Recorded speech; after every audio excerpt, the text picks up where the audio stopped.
Yang dimaksud Orde Baru itu Orde Baru yang seperti apa? Apakah tindakan represif? 2019 itu lebih serem kita lakukan pemilu yang dulu dibandingin yang sekarang. Bu Mega ingin memberi semacam early warning sebenarnya ya. Proses pemilu yang sangat kompleks dan kerap kali melibatkan godaan ya, penyalahgunaan kekuasaan. Sekarang pertanyaannya adalah siapa yang kemudian dituju?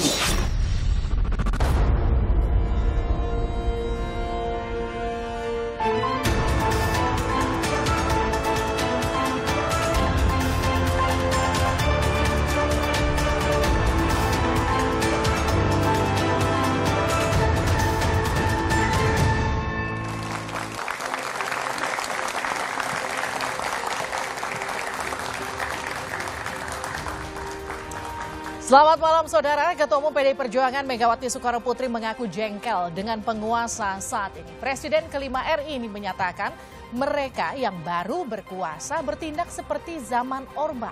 Kuat dugaan kritik Mega ini dialamatkan ke Presiden Jokowi. Namun Jokowi enggan menanggapi lontaran Megawati ini. Kader PDI Perjuangan banyak yang duduk di pemerintahan dan jadi bagian dari kekuasaan. Dan 2 kali Pilpres, Jokowi diusung oleh partai ini. Lalu kenapa tiba-tiba Megawati melontarkan kritik keras terhadap kekuasaan? Benarkah penguasa sudah bertindak seperti zaman Orba? Atau ini bentuk kekecewaan Bu Mega karena capresnya tak didukung Jokowi? Kita akan membahasnya bersama dengan sejumlah narasumber. Selamat malam dan selamat datang Mas Hinton Pasaribu, politisi PDI Perjuangan. Ya, selamat malam Mbak Lipi. Selamat malam dan selamat datang Ahmad Fathul Bari, juru bicara Timnas Amin. Selamat malam. Waalaikumsalam. Selamat malam dan selamat datang Saleh Partaunan Daulay, juru bicara TKN Prabowo Gibran. Selamat malam, Assalamualaikum warahmatullahi wabarakatuh. Selamat malam dan selamat datang Valdo Maldini, politisi PSI. Selamat malam. Selamat malam, Assalamualaikum warahmatullahi wabarakatuh.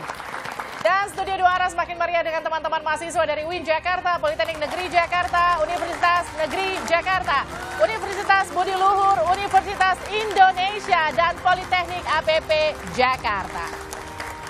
Saudara, inilah 2 arah. Saya Liviana Charles. Nggak boleh ngomong gitu, tapi udah jengkel tau nggak? Kenapa Republik ini penuh dengan pengorbanan, tahu tidak? Mengapa sekarang kalian yang baru berkuasa itu mau bertindak seperti waktu zaman Orde Baru? Kejengkelan Megawati terhadap penguasa saat ini ditanggapi pihak istana sebagai cerminan negara demokrasi.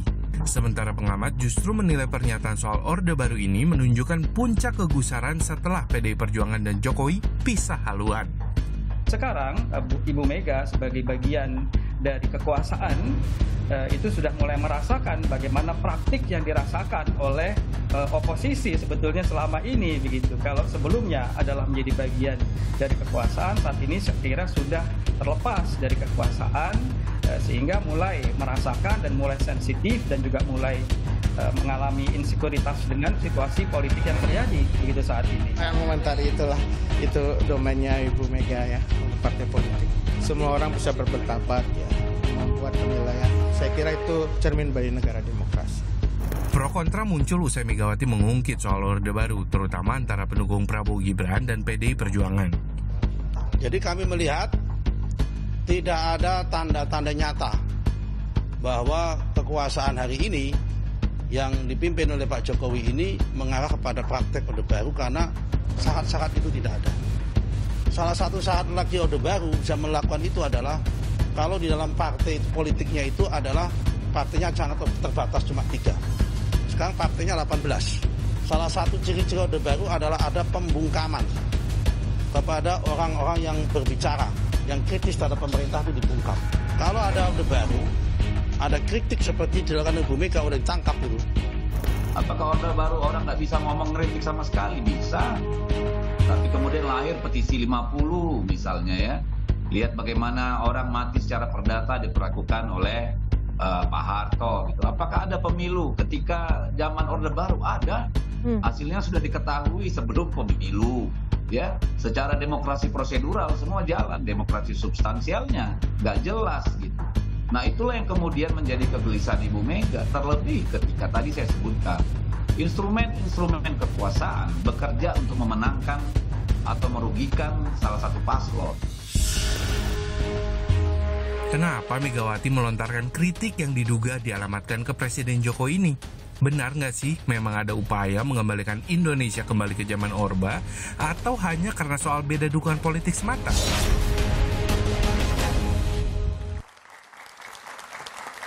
Kita juga kehadiran panelis malam hari ini adalah Ray Rangkuti, aktivis 98. Bang Ray, selamat malam. Malam. Saya ke Bang Masinton. Bang Masinton, kurang lebih pernyataan Bu Mega gini, saya nggak boleh ngomong gini, tapi saya sudah jengkel, tahu nggak? Penguasa sekarang sudah seperti zaman Orba. Jadi ini kritikannya buat siapa? Ya, kritikan itu dalam konteks saat ini, belakangan ini kata beliau.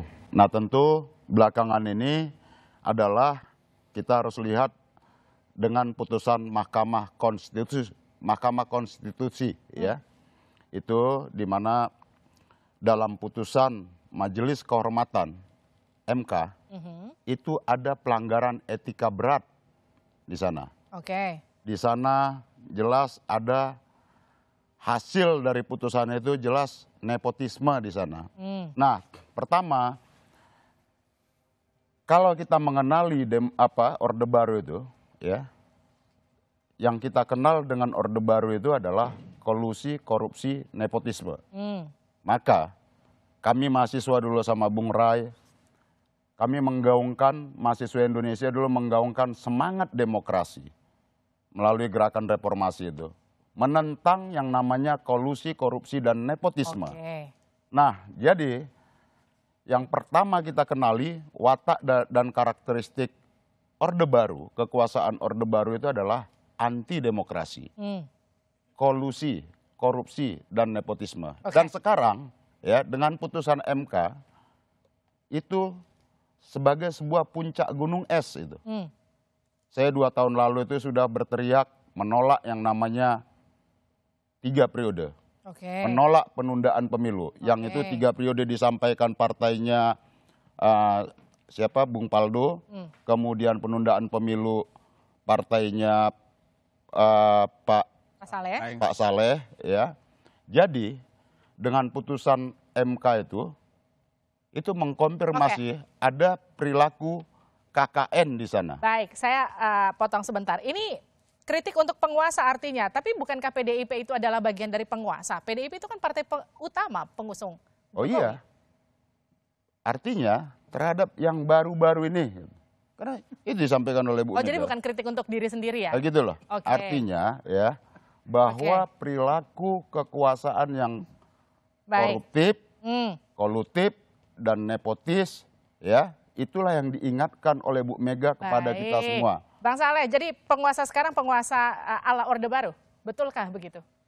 Ya, Pak Masinton lupa menyebut bahwa saya juga adalah aktivis mahasiswa tahun 97-98. Jadi saya masuk mahasiswa tahun 93, 97 saya semester akhir. Ya, dan 98 saya ikut aktif dan saya pindah dari Sumatera Utara ke Jakarta dan saya ikut. Saya ngerti ada 6 agenda reformasi. Ingat tuh yang kita tuntut pada waktu itu ada 6. Ingat nih Pak Masinton, jadi bukan hanya KKN. Yang pertama adalah pengadilan terhadap Soeharto dan kroni-kroninya. Itu bahasanya begitu. Itu satu. Yang kedua, amandemen Undang-Undang Dasar tahun 1945. Yang ketiga, otonomi daerah. Yang keempat, penghapusan dewi fungsi ABRI. Yang kelima, menghapus KKN. Yang keenam, menegakkan supremasi hukum. Inilah 6 agenda reformasi. Nah sekarang saya tanya, 6 agenda reformasi sudah dilaksanakan enggak? Sudah. Apakah berhasil semua? Ada yang berhasil, ada yang belum berhasil, ada yang perlu disempurnakan. Misalnya kalau ditanya, apakah pengadilan terhadap Soeharto dan pengikutnya dilakukan? Kan sebagian ada yang diperiksa. Bahkan mereka yang berkuasa pada eranya Soeharto itu kan langsung hilang. Karena sistem demokrasinya langsung terbuka. Semua orang bisa ikut. Kemudian amandemen Undang-Undang Dasar, sudah 4 kali. Kemudian ada lagi otonomi daerah, penghapusan dewi fungsi ABRI, kemudian penghapusan KKN, penegakan supremasi hukum, itu dilaksanakan. Tidak ada yang diingkari dari agenda 6 agenda reformasi. Jadi kalau menurut pertanyaannya, kalau misalnya yang disebut hanya KKN saja gitu, saya kira KKN juga sekarang tuh betul-betul juga ditegakkan. masalahnya sudah selesai, sudah sempurna atau belum. Nah, itu kan bukan tugas satu orang, dua orang, tapi tugas kita bersama. Nah, karena itulah maka saya bilang, ini pernyataan Bu Megawati yang tentu kita sama-sama hormati. Kalau bagi saya, ini adalah nasihat Ibu Megawati bagi kita supaya kita baik. Tapi yang disampaikan, kalau ini kembali ke Orde Baru, saya kira terlalu jauh. Misalnya, bagaimana kita mau kembalikan ke Orde Baru? Ada amandemen Undang-Undang Dasar 4 kali. Kalau mau dikembalikan, amandemen lagi kembali. Kejauhan lah ya Bang, atau Orde Baru. Otonomi daerah, sekarang udah luas semua 514 kabupaten kota. Kalau nggak ada otonomi daerah, jangan-jangan Jokowi nggak bisa jadi wali kota. Kalau nggak bisa jadi wali kota, nggak bisa jadi gubernur, nggak bisa jadi presiden. Panjang ceritanya, jadi terlalu jauh. Terlalu jauh. Ya, berpikir 3 periode, itu reformis. Itu demokratis. Enggak, itu berpikir, dulu. Yang berpikir siapa? Loh, kok bagaimana? Ini gini loh, Pak Masinton. Bukan lagi dipikiran. Bicaranya itu harus dengan fakta. 3 periode itu Bapak, itu yang ngomong siapa? Itu disampaikan oleh siapa?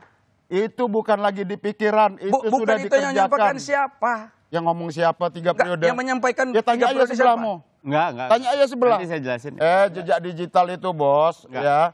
Itu sampai kalian jangan mengingkari sebuah fakta. Kalian anak muda, kalian Gini Pak Masinton. Ya, kalian tidak bisa ingkari semua sekarang terekam ya. Saya bukan hanya katakan jejak digital, tapi saya merasakan dan saya ya Pak Saleh ini sama-sama kita DPR, sama-sama anggota MPR. Bahkan ada coba mengkaji 3 periode itu. Kemudian mengkaji lagi yang namanya penundaan pemilu. Sekarang kan saya mau jawab nih. Ya, maka itu yang kasih saya kesempatan tentang. saya bicara, Nah, 3 periode. Jelas-jelas konstitusi kita yang tadi sudah disampaikan amandemen itu adalah kita memberikan kepastian dalam era demokrasi ini. Pembatasan masa jabatan kekuasaan presiden itu hanya 2 periode. Ketika itu digulirkan 3 periode, itu menentang spirit reformasi, menentang semangat demokrasi. Itulah yang disampaikan oleh Ibu Mega saat ini. Udah ya, ini kan udah semangat sekali. Nah, sekarang yang disebut meminta 3 periode siapa? Presiden Jokowi maksudnya? Bos. Enggak, saya tanya. Bos, kita ini orang politik, itu yang menyebut 3 periode siapa? Bos, kita ini orang politik, tidak harus eterleh disebutkan di sana. Bukan, Pak. Tetapi semua orangnya ada di kubu Bapak hari ini. Kalau yang bicara soal mengusulkan 3 periode, yang menunda pemilu. Pak, harus faktual. Itulah Pak. Loh, kok faktual? Faktual yang saya sampaikan. Tidak boleh. Fakta yang saya sampaikan. Tidak boleh. Nah, jadi begini. Saya mau lanjutkan ya. Yang dimaksud meminta 3 periode siapa? Apakah Presiden Jokowi sendiri? Itu dulu dijawab. Ada nggak buktinya Bapak di jejak digital yang Bapak sampaikan tadi bahwa Jokowi minta 3 periode? Malah yang ada sebentar. Tadi saya dengar loh semua omongannya Pak Masinton. Nah, sekarang dengar dulu saya. Bahkan yang ada justru kalau Anda buka di jejak digital, yang ada itu malah justru Presiden Jokowi mengatakan kita konsisten melaksanakan konstitusi. Tidak ada 3 periode, yang ada 2 periode. Dan tidak ada satupun statement beliau, menurut saya dan yang saya ketahui dan halayak ramai mengetahui, bahwa Jokowi minta 3 periode, meminta perpanjangan masa jabatan. Kalau ada di luar dirinya sebagai presiden, itu bukan Jokowi. Ada yang bukan Jokowi. Ada yang implisit. Sama-sama orang politik kita, Pak. Ada yang kan kalau Bapak tadi nggak keinginan omongannya ini yang ngomong siapa? Secara lisan, secara verbal disampaikan. Ada yang kita rasakan itu operatnya mengoperatorin untuk menggalang 3 periode dan saya tolak pada saat itu ketika penggalangan itu dilakukan. Saya ke Bang Fathul Bari sebagai oposisi yang juga sekarang jadi capres yang membawa jubir dari capres yang membawa aroma perubahan begitu katakanlah. Memang ada apa dengan penguasa sekarang? Betulkah dibawa ke area Orba? Ya, yang jelas pertama kita pernyataan Bu Mega ini kan seorang yang punya pengalaman sebagai orang yang berjuang gitu menentang Orde Baru dan menjadi korban juga beberapa sebagian orangnya, tentu bukan main-main pernyataan ini. Jadi pernyataan yang memang punya nuansa yang mereka alami sendiri gitu. Walaupun mungkin tadi Bang Masinton ya melihat aspeknya ketika keputusan Mahkamah Konstitusi. Tapi tadi menarik yang disampaikan oleh Bang Saleh misalnya ya, tentang 6 visi reformasi yang disampaikan tadi. Tadi contoh, tadi kan kita berdebat nih soal amandemen undang-undang. Kenapa sih ketika Orde Baru itu selesai, apa yang dituntut? Demokrasi yang sifatnya mungkin hak sipil politik. Yang dalam konteks itu maka sebetulnya hal yang paling mendasar adalah pembatasan periodisasi seorang presiden gitu. Karena Soeharto begitu lama berkuasa dan akhirnya kekuasaan yang lama membuat dia menjadi korup gitu. Untuk itu makanya aneh ketika ada ide 3 periode tadi. Jadi dan ini sebetulnya tidak perlu diperdebatkan lagi karena sudah di halayak publik itu disampaikan. Dan bahkan oleh pimpinan parpol, bahkan oleh pernyataan dari beberapa politisi seperti Pak Yusril yang diajak berdiskusi misalnya dengan presiden, dan itu sesuatu yang harus jadi menurut Anda pernyataan Bu Mega bukan tanpa alasan? Bukan tanpa alasan, itu yang pertama. Contoh yang selanjutnya misalnya contoh ya, konteks supremasi hukum, dui fungsi ABRI, mungkin sekarang konteksnya juga ada kepolisian, atau juga mungkin pemerintahan yang bersih dari KKN. Konteksnya bukan hanya kolusi, korupsi, tapi ketika misalnya proses anaknya menjadi calon ke presiden, walaupun secara prosedural itu sudah berjalan, tapi secara substansi ini sesuatu yang dipertanyakan oleh publik bahwa ini bagian dari nepotisme ketika nanti berlangsung pemerintahannya. Pertama, soal MK.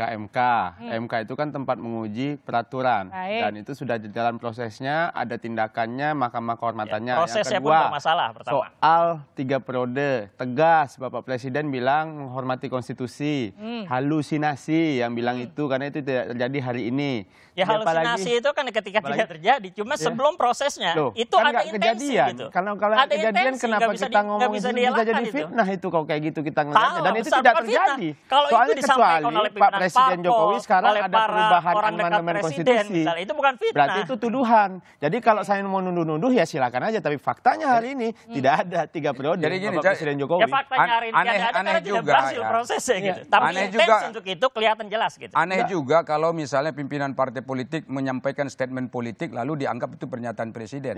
Sementara partai-partai politik itu punya kewenangan dan independensi sendiri. Katakanlah misalnya, kenapa misalnya ada kubu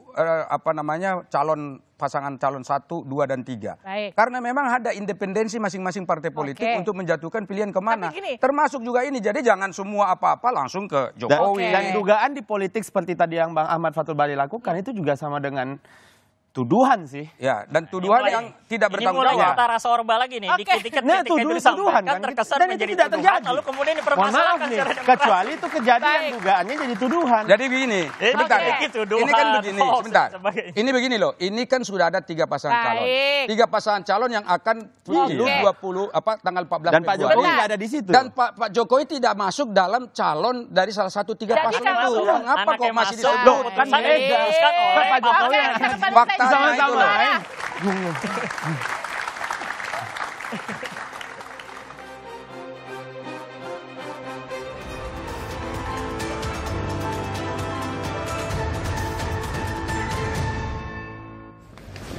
Ya betul, semua masukan kami tampung. Saya coba sini dulu ya di jam kerja ya. Tolong ya. Aku Pak Sekda ya. Definisi penguasa itu siapa? Siapa? Ngomong sesuatu menghina Pak Presiden ditangkap. Enggak maksudnya ditangkap. Oke, ada yang ditangkap ketika menghina terlalu jauh. Tapi apakah sebuah forum diskusi atau apa yang sampai ada orang yang menangkap atau yang melakukan seperti itu apakah ada? Tidak ada tuh? Enggak. Saya nggak tahu nih, maksudnya definisi seperti Orde Baru itu seperti apa dulu?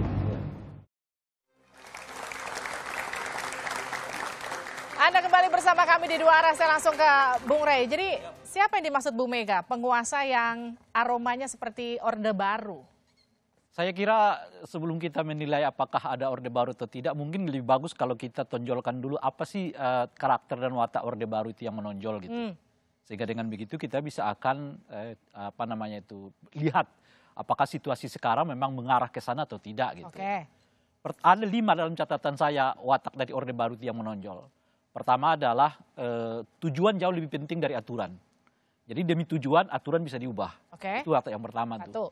Nah yang kedua adalah tentu ada nepotisme di dalam. Nah yang ketiga ada kriminalisasi bagi mereka yang berbeda pandangan dengan Orde Baru. Yang keempat menggunakan aparat ya dalam hal menstabilisasi politik, dalam ini aparat keamanan, aparat TNI dan juga birokrasi gitu ya. Nah, yang kelima adalah Sorry, saya harus lihat catatan dulu karena udah tua sering lupa. Oke, jadi intinya gini, ada nggak Bung Fathul Bari di penguasa saat ini? Apa kriteria yang tadi disebutkan oleh Bung Rey? Ya karakter-karakternya kan sederhana, misalnya kenapa ada reformasi? Salah satunya adalah hak sipil politik, pembatasan periodisasi. Itu tadi kita bicarakan, kita berdebat lagi nanti panjang. Yang kedua misalnya aspek penegakan hukum, lalu aspek pemberantasan korupsi. Ini kan banyak masalah. Ini kalau misalnya kita contoh data-data yang ada kan banyak tuh. Indikator-indikator yang dikeluarkan oleh lembaga riset banyak. Amnesty International mengeluarkan data bagaimana penangkapan terhadap aktivis. Kasus yang terakhir, kasus Fathia, kasus Haris misalnya. Begitu banyak yang lainnya. Itu jadi tentu menurut Anda? Itu jadi gambaran gitu. Memang kalau misalnya kita bandingkan bahwa sekarang kita bisa bicara, ya kita bisa bicara katakan. Tidak seperti Orba yang mungkin ditangkap gitu misalnya kan. Tapi ketika proses itu sudah berjalan puluhan tahun seperti sekarang, lalu adanya proses yang berjalan itu menunjukkan justru ke arah yang lebih buruk di masa sekarang, ya tentu ini jadi catatan. Apalagi tadi contoh ya, saya menarik sebetulnya yang konteks kenapa Gibran maju tadi. Kenapa di akhir saya bilang tadi yang mutusin pamannya, yang maju anaknya. Lalu nanti ketika proses sampai pemilu ini dipimpin oleh presiden yang merupakan bapaknya. Kalau tidak ada intensi, itu kan kita mengkhawatirkan ada itu. Makanya reformasi menjaga itu semua. Ketika itu terjadi, maka akan jadi masalah ke depan. Oke, Bung Faldo jawab. Tadi udah dibilang kok oleh Bang Ai di tengah, ya tidak seperti Orde Baru memang. Nah itu dia. Ketika beliau menjelaskan bahwa kita bebas kok berbicara, nggak ditangkap hari ini. Nggak ada yang ditangkap. Ada yang ditangkap. Ini jangan salah ya. Ada datanya tuh. Itu yang lagi ditangkap diproses kok kasusnya. Tentang berbagai pihak yang tidak ditangkap sedikit dengan juga undang-undang amnesti yang ITE diberikan oleh Bapak Presiden Jokowi untuk orang-orang yang menjadi korban dari UU ITE. Jadi proses demokratisasi kita sedang berjalan dengan baik. Ya, kalau seandainya dibilang ada indikator dari banyak indeks A, B, C, D. Bang, ngomong dulu lah, ngomong dulu aja Bang, biar aku dengerin. Nggak, ngomong dulu aja, monggo. Ya tadi puas. Datanya, kita kan men-challenge datanya. Nah, udah nggak nih? Aku tadi nggak jawab abang ngomong. Ya, coba sampaikan, kira-kira gambarannya gimana gitu. Itu tidak bisa dikatakan sebagai bukan Orba gitu. Nggak, kalau belum monggo silahkan. Bung Faldo, jawab. Nggak, kalau belum selesai silahkan, aku dengerin aja. Saya ngatur, Bung Faldo jawab. Ya, jadi kalau seandainya dibilang ada indeks masalah korupsi, penegakan hukum dan lain-lain, toh terbukti juga ada juga indeks yang bilang bahwa kita sedang berproses. Stagnasi memang ada di demokrasi, tapi di negara lain terjadi democratic backsliding. Di negara-negara demokratis orang lebih cenderung ke otoritarian bahkan. Dan kalau kita ngelihat kepuasan, kepuasan presiden itu di atas 70%, penegakan hukum dipantau terus sama Bapak Presiden. Memang kita sedang berproses, dan tapi proses itu tidak menuju ke Orde Baru. Jauh banget loncatnya kalau seandainya indikasi-indikasi kecil dibilang Orba gitu. Mengeluarkan statement Orde Baru, apakah ada tekanan yang dialami PDIP jelang pemilu? Ini saya jelasin dulu nih ya. Nih, PSI dukung 3 periode. Boleh jawab nggak Bang? Nggak. Apa? Boleh jawab nggak? Nggak. Nanti aja kon jawabnya biar sekaligus. Giliran Ketum PAN, Zulkifli Hasan dukung penundaan pemilu. Airlangga dukung penundaan pemilu. Nah jadi yang mau kita katakan adalah spirit ya ingin memperpanjang dan menabrak konstitusi itu, itulah karakteristik Orde Baru. Dia nggak ingin kekuasaannya dibatasi.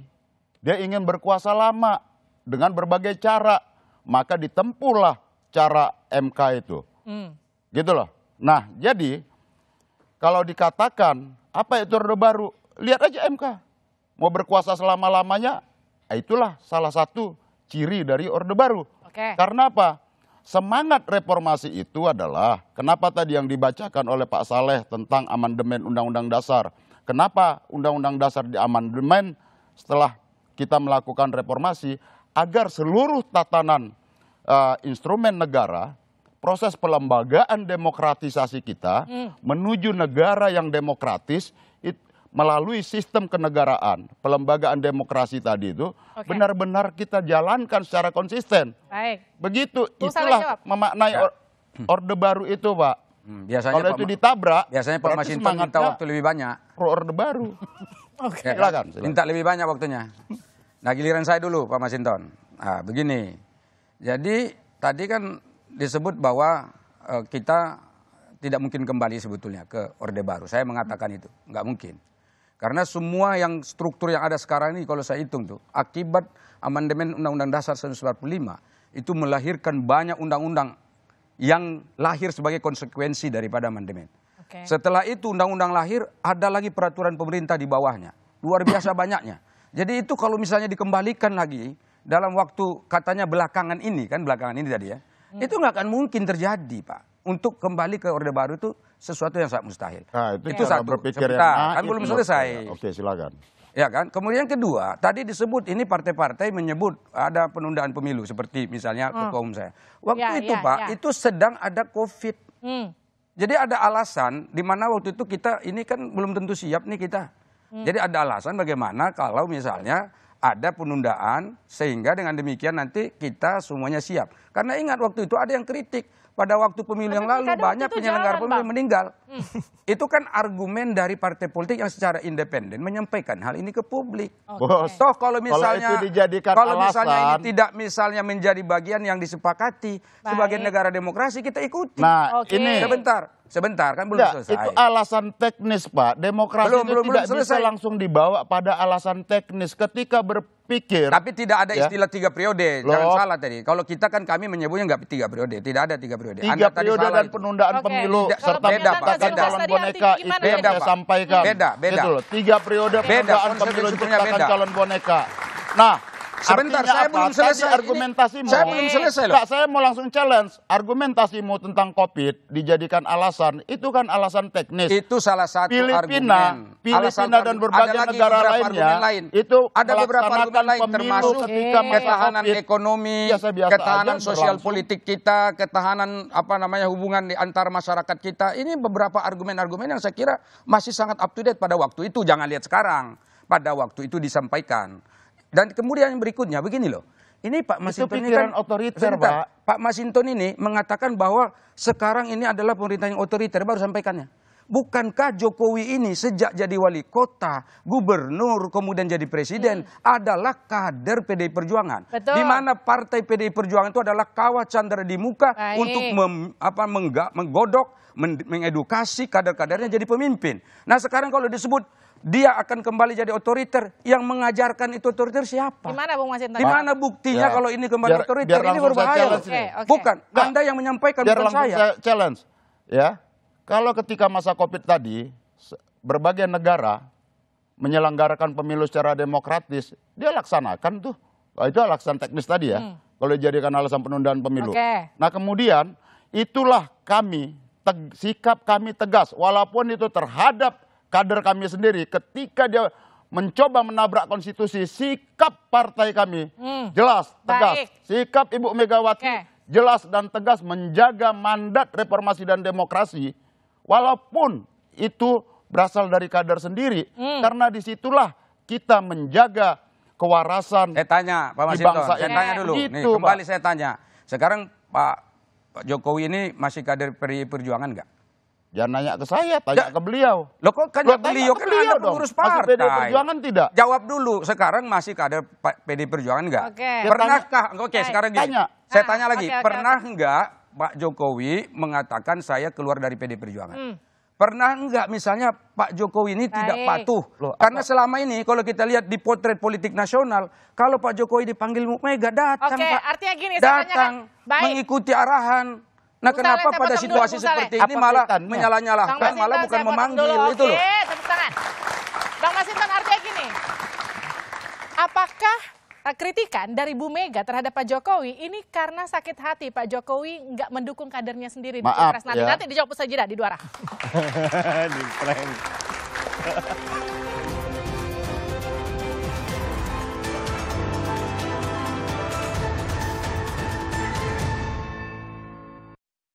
Nah ini kalau menurut saya semakin jelas ya, bukan kita ingin curhat atau lebay gitu ya, tetapi kan kita memang sudah mengalami. Kita sudah mendengar bahwa ada operasi besar untuk tidak saja mengerdilkan Mas Ganjar, tetapi juga PDI Perjuangan. Dan itu datang dari hierarki kekuasaan yang ada di negeri ini. Dan kita akan melihat lebih banyak kasus lagi terjadi karena memang sangat sulit membayangkan pemilu kali ini akan jurdil dan luber, akan fair untuk semua. Karena apa? Karena untuk pertama kalinya di dunia ini ada kontestasi pemilu di mana anak dari presiden yang sedang berkuasa itu ikut bertarung di dalam kontestasi sebagai wakil presiden. Oke, Bang Masinton. Jadi semua kritikan dari PDIP termasuk kritikan dari Bu Mega untuk Pak Jokowi ini murni kritikan untuk penguasa atau justru karena sakit hati capresnya nggak didukung Pak Jokowi? Jadi kalau kita simak pernyataan Bu Mega, ya, beliau tidak memention siapapun. Beliau tidak menyebut ini terhadap siapa.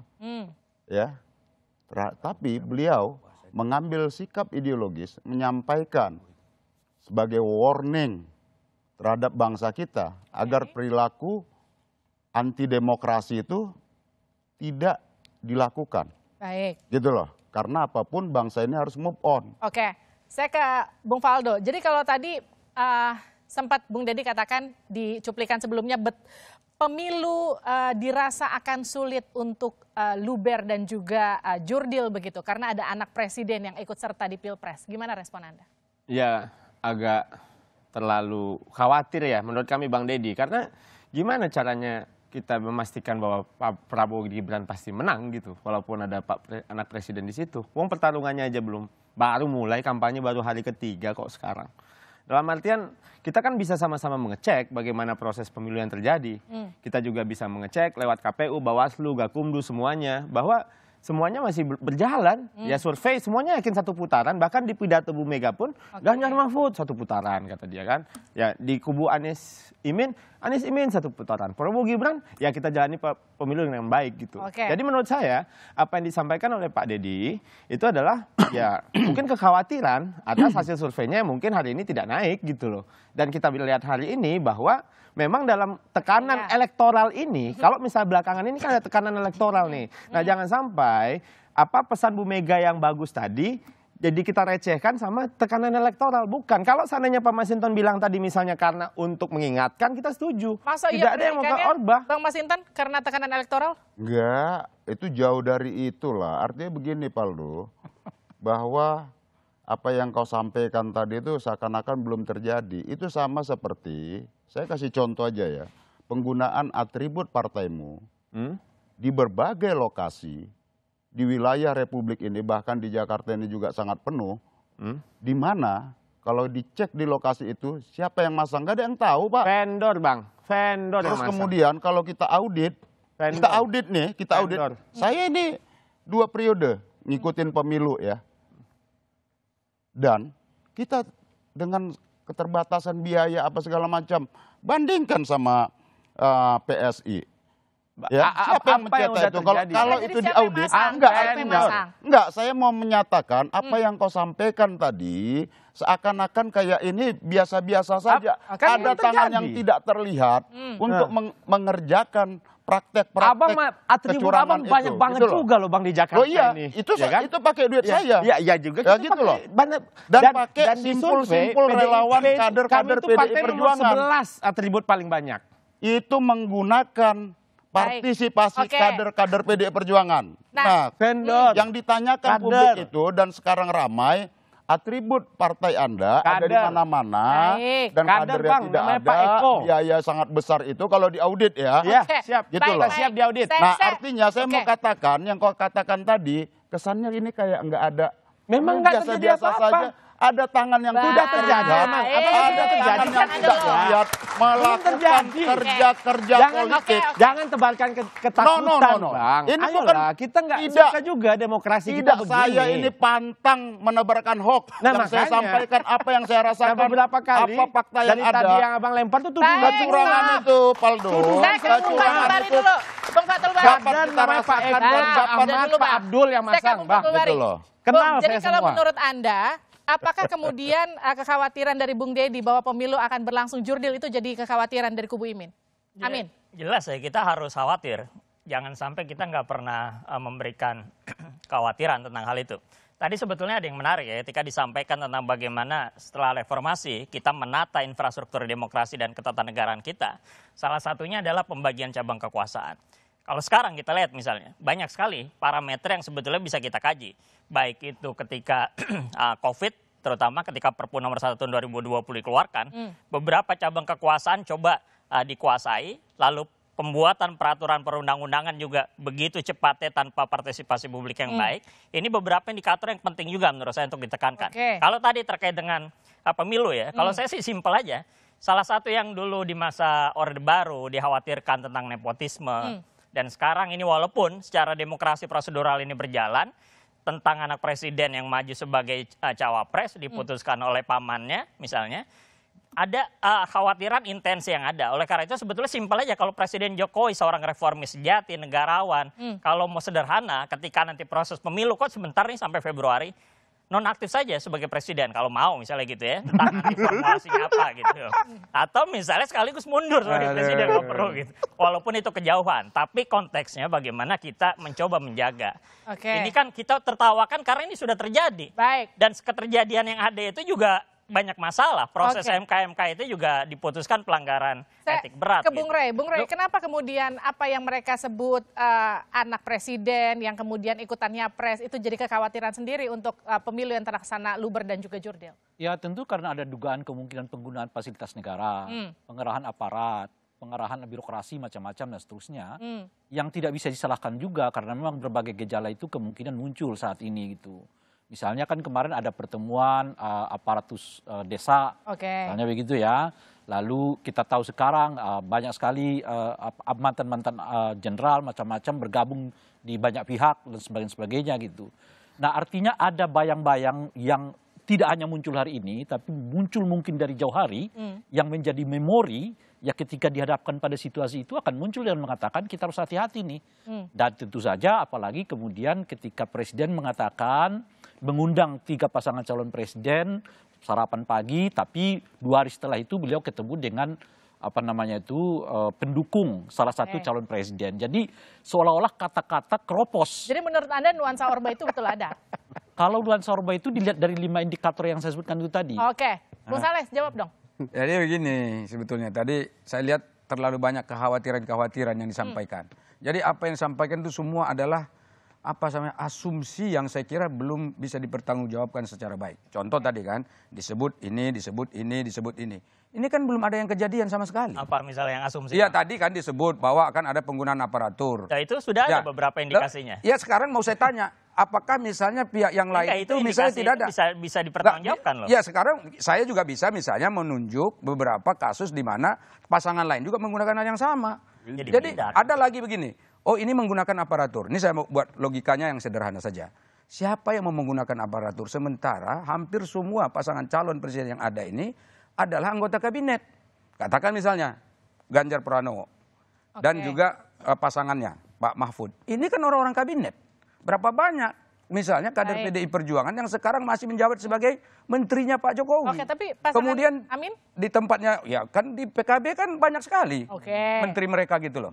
Jadi sekarang ini semuanya masih ada di sana. Bagaimana misalnya kalau disebut ya jangan dipotong dulu, Anda dari tadi motong terus loh. Ya tadi Anda bilang Amin nanti kan Anda dari tadi bicara nggak boleh saya potong. Muhaimin saya koreksi karena dia bukan menteri. Bukan, ya anggota PKB yang menjadi menteri ada Ida Fauzia, ada si yang menteri desa itu PKB Pak.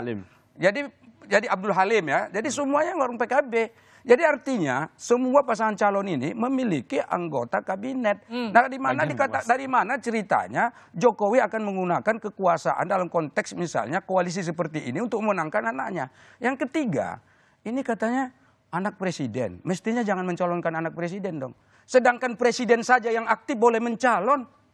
Presiden yang aktif nih periode pertama, dia boleh mencalon untuk periode yang kedua. Ini kan anaknya. Kalau misalnya anaknya nggak boleh, apa tidak ada hak-hak konstitusional yang kita ganjal, yang kita kebiri? Ya kan bukankah itu lebih bermasalah lagi dibandingkan apalagi tadi tesisnya mengatakan mestinya Jokowi mundur dong jadi presiden. Dari mana ceritanya kok presiden harus mundur? Ya kan justru mundur seperti itu malah melangkahi konstitusi justru. Nggak ada ceritanya di Indonesia ada klausul presiden harus mundur ketika anaknya calon jadi wakil presiden. Nggak ada. Dan Bapak jangan salah, itu di Thailand, di negara-negara lain itu banyak kok anak-anak dari mantan-mantan presiden yang maju jadi calon presiden. Kok jangan dicontoh? Itu kan sangat demokratis. Silakan. Menurut Anda tidak demokratis, ternyata demokratis. Indikator-indikator tentu yang baik dong. Indonesia saya sekarang sudah flow demokrasi katanya, Economics di Intelligence Unit gitu. Jadi konteks-konteks perhitungan indeks demokrasi kita, lalu juga beberapa indikasi-indikasi lain yang disampaikan oleh lembaga-lembaga pemerintah. Jadi itu bukan sembarangan, itu Iya. indikasi. Angkanya masih Saya mau aman sampaikan sih. tadi. Itu nggak masih aman. Baik. Masih aman kalau kita baru setahun reformasi, ini udah puluhan tahun reformasi masa masih aman. Itu masih aman di antara 6 Jadi yang 67, seperti 67. disampaikan Pak Daulay tadi, di berbagai negara ada anak presiden atau anak perdana Mantan menteri, presiden juga maju lagi. calonkan Iya. mantannya gitu Banyak, ya. Pak. Tetapi di sana Pak tidak menabrak aturan, tidak cacat prosedur. Nah, sekarang saya tanya di kita ini yang mana yang Kita Bapak lahir sebut dengan menabrak melalui- aturan itu yang mana? Melalui putusan Mahkamah Konstitusi. Putusan Mahkamah Konstitusi sudah diadili, Pak. Mahkamah Sudah diadili, Pak. Konstitusi Sudah ada putusannya. menyatakan ada pelanggaran Oke, etik baik. Putusan berat. gini nih. Jadi, Sebentar. ya. Putusan Enggak, MK dengar dulu dong. 141 yang terakhir. Oh iya, Dengar terbaru. Putusan MK yang terakhir nomor 141 itu Terbaru. sudah Menolak, kan? menyatakan, bukan menolak, menyatakan bahwa tidak ada masalah dengan Menolak, putusan kan? MK nomor 90. Menolak itu artinya dan itu jelas dianggap tegas sah, legal, bahwa tidak ada pelanggaran. batas Semuanya usia sudah itu sah. Dan open ingat, legal pada policy. putusan MK 141 DPR tidak dan ada Anwar pemerintah. Usman, Ya, tidak ada itu Anwar Usman Bapak. lagi, hanya diputus oleh 8 orang hakim. Jadi, Sudah sah, Kembali itu usai jeda open di Dua tidak ada Arah. masalah.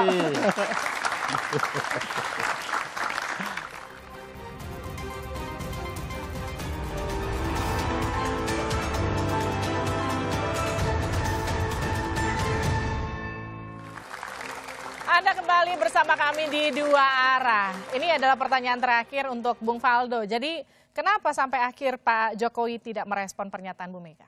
Ya karena menurut Pak Jokowi ya memang Bu Mega adalah Bu Mega gitu. Bahwa menghormati Bu Mega dan Bu Mega menyampaikan nasihat itu untuk semua orang. Dan kami kira Pak Presiden Jokowi merasakan bahwa ya tidak ada yang perlu dikomentari. Tapi apabila kita melihat secara lebih luas, sekali lagi nasihat ini untuk semua orang, saya yakin tidak akan ada yang mau kita kembali ke Orde Baru. Tanya ke semua kandidat, Amin, Prabowo Gibran, Ganjar Mahfud, pasti nggak ada yang mau. Apalagi dari Pak Jokowi sendiri. Jadi kami kira ini sebuah pengingatan saja dari Bu Mega. Tapi kalau bicara jejak digital, saya dikit nih Bang, saya mau bacain. Tanggal 17 Agustus, Bu Puan bercerita, kami mencermati hal tersebut, kalau memang kemudian di MK disetujui ada calon cawapres di bawah 40 tahun, ya bisa saja Mas Gibran yang maju. Jadi sebetulnya hari itu ini menjawab pertanyaan wartawan. Iya, Enggak, maksud saya kekuasaan. nggak usah diulang-ulang itu. Ya, Itu sama jejak digital kan? Bang, Jejak kita udah mau digital. closing, Bang. Sabarlah. menjawab Jejak pertanyaan digital kan? wartawan. Ya, jadi kalau menurut saya hari ini kekuasaan terbagi. Tidak hanya di Presiden Jokowi. Jadi kalau seandainya ada warga saya di Jakarta Timur kepleset salah Pak Jokowi juga, susah kita bernegara. Oke, saya ke Bang Masinton. Jadi apakah PDIP akan terus mengkritik Pak Jokowi yang juga masih menjadi bagian dari PDIP? Bagi kami mengingatkan bangsa ini tentang perjalanan reformasi dan demokrasi itu menjadi bagian penting. Karena kita harus menghormati proses demokrasi ini dan menjaganya. Dan apa yang disampaikan oleh Ibu Megawati adalah sebagai sebuah upaya mitigasi. Saya kasih analogi, ya, ketika air surut kita anggap itu berpesta karena banyak ikan di sana. Oke. Kemudian karena kita minim tentang mitigasi tadi, kita anggap itu banyak ikan, ada pesta, kemudian tidak lama datang air bah sebagai sebuah tsunami. Nah kita nggak mau bangsa ini kemudian kita melihat pemilu ini sebagai sebuah ajang pesta, tetapi sejatinya ada upaya-upaya ya untuk melanggengkan anti demokrasi tadi itu. Nah artinya apa? Saya mau katakan, demokrasi itu bukan sekedar prosedural formal. Orde Baru menggunakan pemilu. Tetapi Orde Baru tidak pernah menghormati demokrasi dan kedaulatan rakyat. Oke, Bung Saleh, sebagai bagian dari tim yang dianggap mendapatkan endorsement dari penguasa, bagaimana memastikan pemilu ini akan berlangsung luber dan juga jurdil? Jadi pertama begini, kita kan punya instrumennya banyak nih, yang penyelenggara, kemudian masyarakat luas, ya civil society itu semua adalah instrumen yang saya kira bisa mengawal pemilu untuk menjadi lebih baik dan dari waktu ke waktu. Dan ingat, Indonesia sekarang itu dipuji oleh banyak negara, termasuk negara paling demokratis nih di kawasan Asia. Nah karena itu tentu ini harus kita jaga juga. Jadi jangan sampai muncul misalnya problematika yang seperti kita diskusikan seperti ini. Sebetulnya ini belum tentu baik juga. Karena takutnya masyarakat itu bisa menafsirkan hal-hal yang tidak sesuai dengan apa yang semestinya disampaikan. Kemudian yang kedua, kita harus menghormati Presiden Jokowi. Karena itu adalah kepala negara kita. Karena itu kita tidak boleh misalnya menyebarkan hal-hal yang dugaan-dugaan, asumsi-asumsi yang sebetulnya jauh sekali dari apa yang dilakukan Pak Jokowi. Yang ketiga, terakhir, kita juga harus menghormati Ibu Megawati sebagai tokoh nasional. Jadi kebetulan beliau juga punya berjasa banyak untuk Republik ini. Nah, kalau dalam konteks itu, kita juga tidak boleh terlalu jauh menafsirkan apa-apa saja yang disampaikan oleh Bu Megawati di dalam forum-forum partainya, dalam forum internal partainya. Apa yang kemudian harus diperhatikan penguasa untuk memastikan pemilu kita akan berlangsung jujur dan juga adil? Yang jelas kalau terkait dengan konteks judul kita hari ini, tentu banyak catatan ya. Mas Anies sudah menyampaikan bagaimana 25 tahun reformasi kita mengalami regresi demokrasi. Ada 3 indikator. Indikator tentang indeks demokrasi, indeks persepsi korupsi, indeks kebebasan pers, semuanya turun. Dan itu menjadi catatan yang penting. Di luar indeks-indeks pemeringkatan tadi, banyak juga konteks-konteks yang kita lihat sebetulnya dalam berbagai hal yang sudah kita alami. Jadi orang, ini saking banyaknya mungkin orang jadi bingung nih, gimana cara mengevaluasi satu persatu pemerintahan Jokowi dalam konteks demokrasi. Oleh karena itu, ya penting kita jaga, apalagi ini Pilpres ada anaknya presiden. Dan memang tadi, kalau aturan cuti dan segala macam beda antara presiden dengan kepala daerah. Tapi kalau misalnya kita ingin menjaga bagaimana demokrasi ini berjalan baik, setidaknya tunjukkan itikat baiknya dan berbagai indikasi yang ada di masyarakat sudah ditampilkan di publik. Coba jangan sampai itu terulang kembali dan masyarakat perlu aktif untuk menjadi pahlawan demokrasi, mengawasi demokrasi kita berlangsung dengan baik. Baik. Bung Rey, jadi apa yang harus dijaga oleh masyarakat bersama agar pemerintah atau penguasa siapapun yang terpilih nanti tidak kembali lagi ke Orde Baru? Memastikan bahwa pemilu ini adalah upaya kita untuk sebenar-benarnya menjauhkan prinsip-prinsip yang dikelola oleh Orde Baru dalam mengelola negara. Oleh karena itu pemilu ini harus kita pastikan salah satu penyakit yang paling utama di Orde Baru itu adalah KKN. Melalui pemilu ini kita tolak praktek kolusi, korupsi, nepotisme. Saudara, kritik dan kebebasan berekspresi adalah anak kandung demokrasi. Karena itu kritik Megawati Soekarno Putri harus dihargai dan dihormati terlepas apakah kritik itu murni suara hati atau terkait dengan kontestasi. Publik tinggal mencermati apakah kritik yang dilontarkan sesuai dengan realitas di lapangan atau hanya penilaian sang Ketua Umum PDI Perjuangan. Pihak yang dikritik juga harus melakukan koreksi dan evaluasi guna perbaikan bangsa dan negara ini ke depan, bukan mendiamkan apalagi mengabaikan. Saya Liviana Cerlisa, tetap saksikan Kompas TV untuk mengupdate informasi terkini terutama seputar pemilu 2024 hanya di Kompas TV, independen terpercaya. Sampai jumpa.